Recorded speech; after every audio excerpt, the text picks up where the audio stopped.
পুত্র শাহজাদাকে পড়ান একজন জ্ঞানী বিনয়ী মৌলবী। তিনি শুধু শিক্ষা দেন না, শিখিয়ে দেয় আদব, সম্মান এবং মানবিকতা। হুজুর, আমি আর পড়তে পারছি না, পড়া খুবই লাগে। ইচ্ছে ছিল ভালো ফলাফল করে আব্বা হুজুরকে তাক লাগিয়ে দেব, কিন্তু মনে হয় তা আর হবে না। দেখুন না হুজুর, শাহজাদা কখন থেকে নিয়ে এমন মনমরা হয়ে আছে। এত নিরুৎসাহিত হলে চলবে না, কঠিন বলেই তো শিখতে হবে। আমি আছি তোমার পাশে। আপনি আছেন বলেই তো আমরা ভরসা পাই। আপনি না থাকলে আমরা কিছুই বুঝতাম না। আমি শুধু পথ দেখাই, তোমাদেরকেই এগিয়ে যেতে হবে। শাহজাদাকে পড়তে দেখে বাচ্চা আলমগীর ধীর পায়ে তাদের দিকে এগোতে লাগলেন।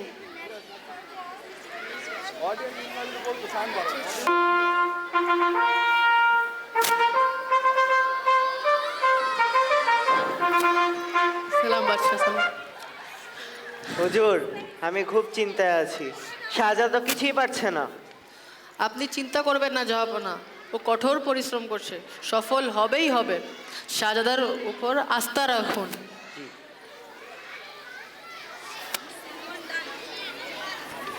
সময় পেরিয়ে যায়, শিক্ষক ভালোবাসায়, স্নেহে আর অক্লান্ত পরিশ্রমে ছাত্রটি ভালো ফলাফল অর্জন করে। মৌলভী সাহেব পাঠাগারে বিশ্রাম করছেন। ফলাফল জানাতে ছাত্ররা প্রবেশ করেছে।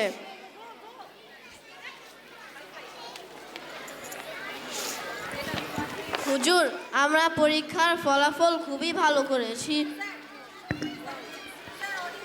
আমরা আপনার ভরসাকে বৃথা যেতে দেইনি হুজুর।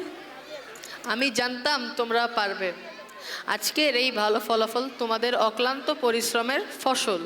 চলো, এই খুশিতে আমরা বাগান বাড়ি ঘুরে আসি। মৌলভী ও তার ছাত্ররা বাগান বাড়ির দিকে যাত্রা শুরু করলো। প্রতিমধ্যেই মৌলভী হোঁচট খেলেন। হুজুর হুজুর, আপনি ঠিক আছেন তো? চিন্তা করো না, আমি একদমই ঠিক আছি। হালকা একটু কাদা লেগেছে, আমি ধুয়ে নিচ্ছি। পাত্রটি আমাকে দিন হুজুর, আমি পানি ঢেলে দিচ্ছি। এই সময় বাচ্চা নীরবে প্রবেশ করলেন এবং এই দৃশ্যটি দেখে প্রস্থান করলেন। বাচ্চাকে দেখে মৌলভী সাহেবের কপালে চিন্তার রেখা পড়ল।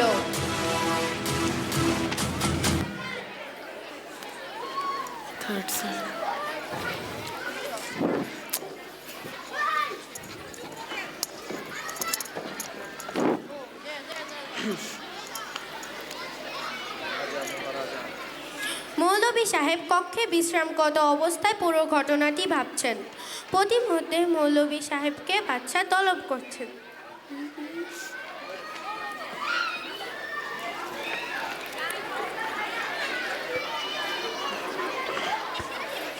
হুজুরকে প্রাসাদে ডেকে আনা হোক। হুজুর হুজুর, বাদশাহ আপনার খোঁজ করছেন, আপনাকে এখনই প্রাসাদে ডেকেছেন।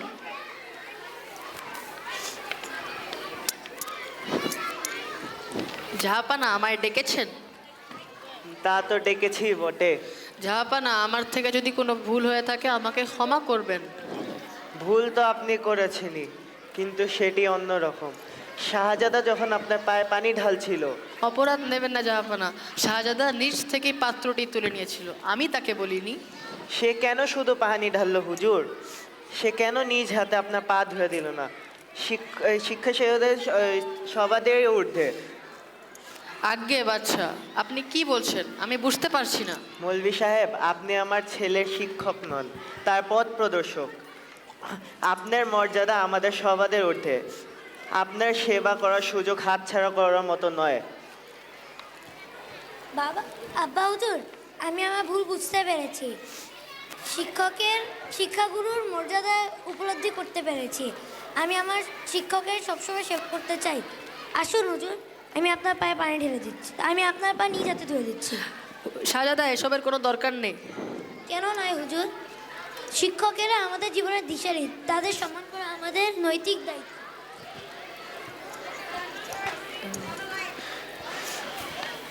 Go narrator.